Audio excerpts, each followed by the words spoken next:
What is up, guys? Kenya Snowden is back here in Snowden Gaming. So, on this series, guys, yes, tama kayo na narinig. On this series, I will teach you on how to use Lason Gaming na sinamahan natin ng Spice ni Grappler for some burst damage and also ng Guardian with our sustain. So, ano pang hinihintay nyo? Tara, simulan na natin.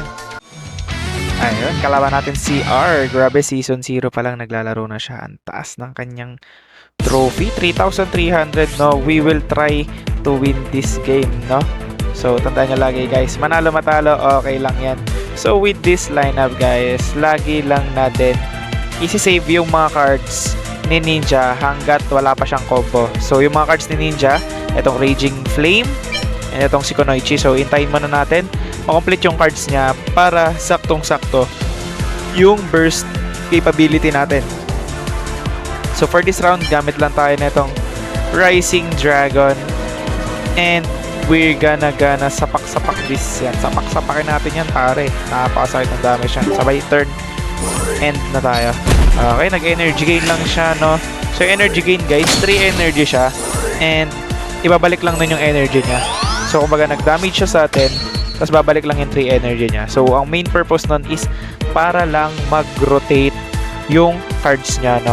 So, for this turn, pwede natin gawin yon. So, makikita nyo, wala pa rin nadadagdag sa atin na ninja card. So, pwede natin gawin yon.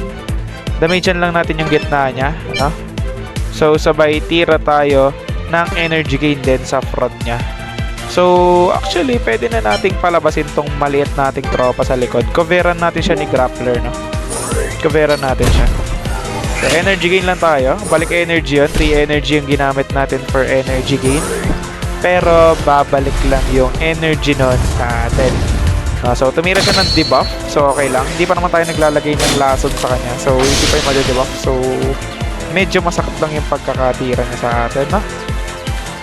So, you can see, meron na tayo ditong enough card. So, actually, pwede na muna nating ilabas yung ating Kunoichi, no? Para next turn, pwede natin siyang ma-maximize, no? So, okay lang kahit gamitin na natin yung isang card ni Ninja na si Kunoichi kasi para later on, pag combo natin is goods na siya, no? Goods na yung combo natin kasi mapapatira na natin si Kunoichi. Si Kunoichi kasi meron siyang 2 hits, no? Kapag turn niya ng tumitira siya ng 2 hits sa kalaban, no? Which is good sa ating poison lineup. Bakit? Kasi, guys, mahe-help niya na mabawasan ng mas maraming poison tick yung kalaban, no? With the 2 hits. Mamatay na yung grappler natin. Mawawala na yung pang-burst natin. Grabe naman yung sakit ni tropa. Pagkabilis niya naman mag-burst. Grabe na. Okay, so this turn, pwede na tayong kumombolicious ng ating lason. Okay, una natin laging ititira yung Raging Flame. Bakit? Kasi once na ginamit natin yon kay Ninja, lahat ng cards niya is mababawasan ng 1 energy cost. So as you can see, guys, makita nyo dito 3 energy and etong isang card ni Ninja na Endless Lunge is 1. So once na ginamit natin to si Raging Flame, mababawasan sila ng tag 1 energy. So that's why sabi ko sa inyo, guys, kanina na iintayin muna natin na ma-full or makuha natin yung perfect combo kay Ninja bago natin gagamitin yung mga cards niya para ma-maximize natin yung full damage ng lason, no? So, ganun gumamit ng lason, guys, no? Huwag nyo basta-bastang itatapon yung poison bomb nyo para hindi masayang. Okay?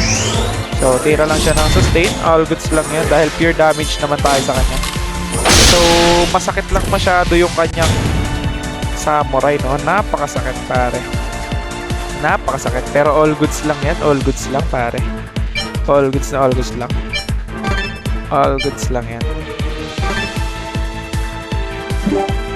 So, ayun. Nag-full combo na siya ng laso ni nga. Grabe. Grabe. Grabe sa sakit. Sakit na nung samurai niya, pare, no?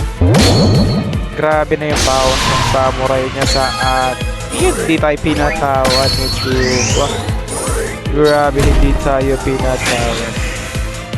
hindi tayo pinatawad. Pero all goods lang. We still have one round to fight. No, grabe nga yan si tropa. Sige, labanan lang natin siya na may dangal, no?